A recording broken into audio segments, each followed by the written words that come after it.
Member from Cowichan Valley. Thank you, Mr. Chair. I have just a couple of questions on mining permits and mining in general. The first one is related to the contaminated landfill that's in Shawnigan Lake's watershed right now.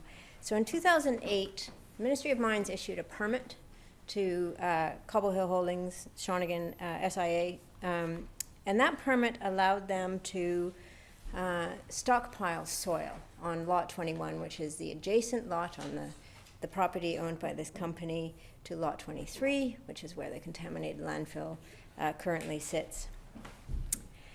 For several instances between 2008 and 2016 was the most recent by Al Hoffman, who was the Chief Inspector of Mines at the time. The community was told repeatedly that the purpose of the soil that was being deposited on Lot 21 was for reclamation of the quarry site on Lot 23. And in the last couple of weeks, there has been a reversal on that from the Ministry of Mines, saying that despite this being written in the permit, it is not enforceable. Could the minister speak to how it is that a permit condition is not enforceable?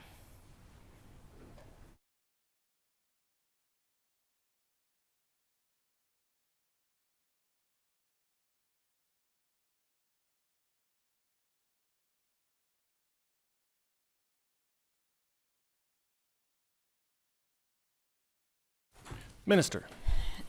Thank you very much, Chair. And thank you to the member for bringing up this issue that's occurring in her backyard or in her constituency. So my understanding is that we're dealing with two permits, one for Lot 23 and one for Lot 21.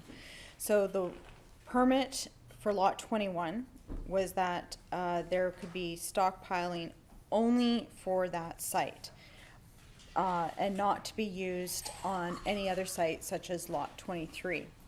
That was what was in the permit written down. Apparently, there was a verbal agreement or a verbal understanding, a verbal understanding that they could use the soil that's being stored on Lot 21 for Lot 23. However, that is not actually in the permit. And so we have a discrepancy between a verbal understanding and what is actually in the permit. And the ministry is taking responsibility for that. It's going to be inspecting the sites this week.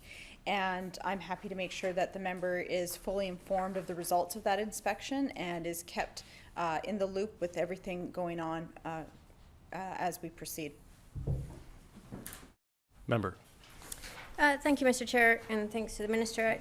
There's a couple of problems with that position. One is that former Mines Inspector Ed Tighe had said on record that the stockpile of soil as it sits on Lot 21 right now is not a suitable final end land use.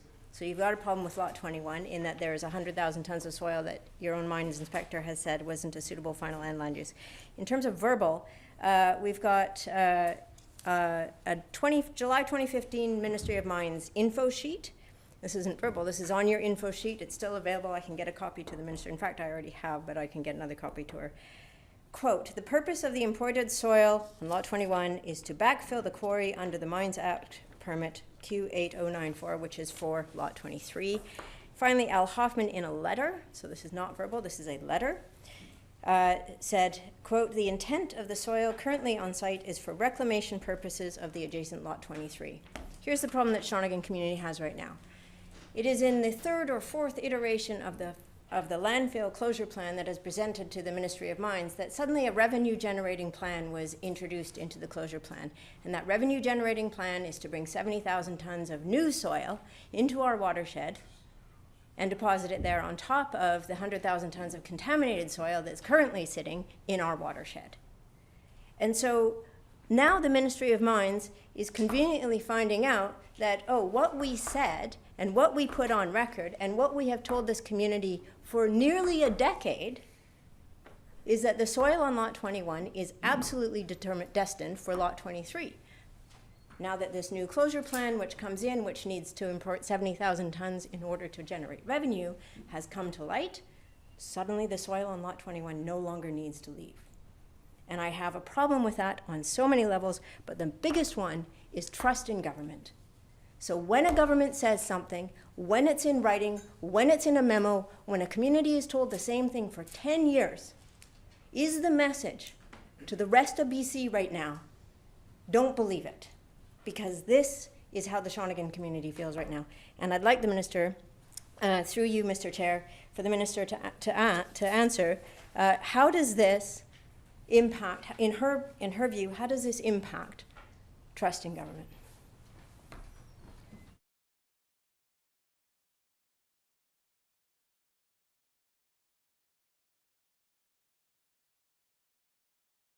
Minister.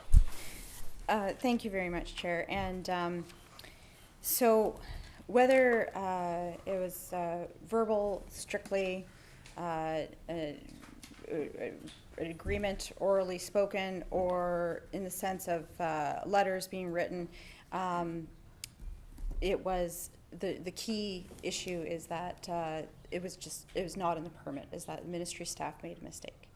And they recognize that, and I recognize that, and we're committed to rectifying that mistake going forward.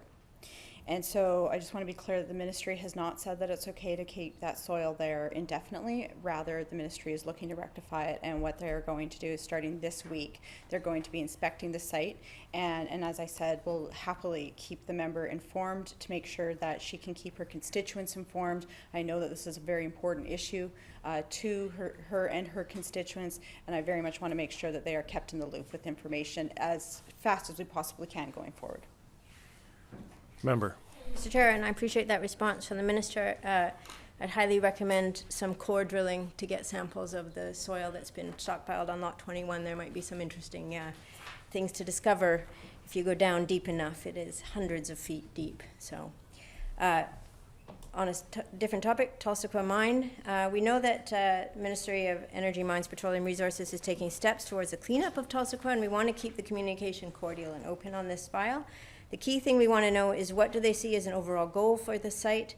What comes after the summer site investigation? How will the remediation be funded? What's the time frame? And what is the ultimate specific goal for this site?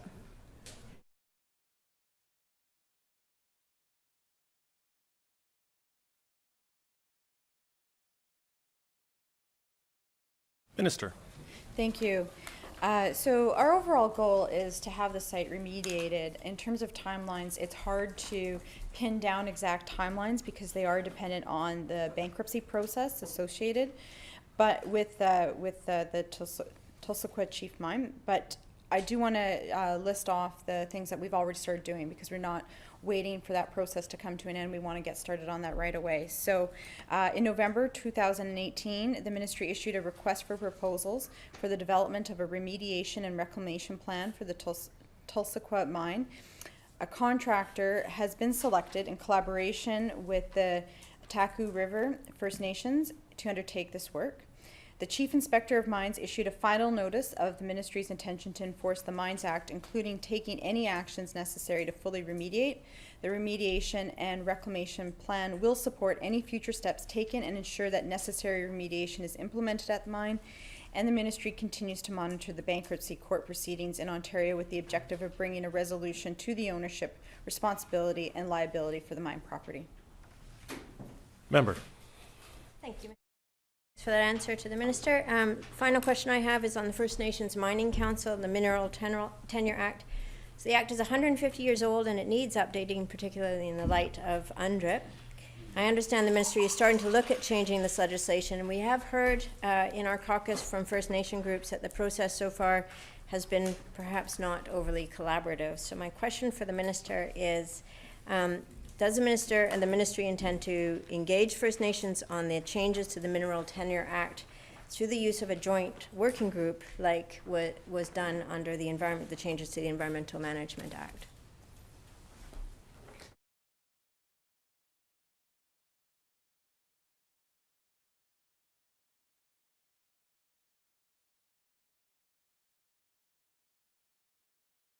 Minister.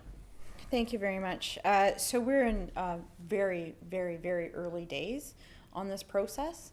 And so there's been no full definition of how we're going to be moving forward. And all we've done to date is engaged with the FNEMC on a concept paper, as well as with other First Nations who are very much involved in mining know the member for Kootenay East can tell you about the CHH'a's involvement, for example, in the Elk Valley. So we've been working with First Nations already in these very, very early days, but we have not defined exactly how we're going to be moving forward yet.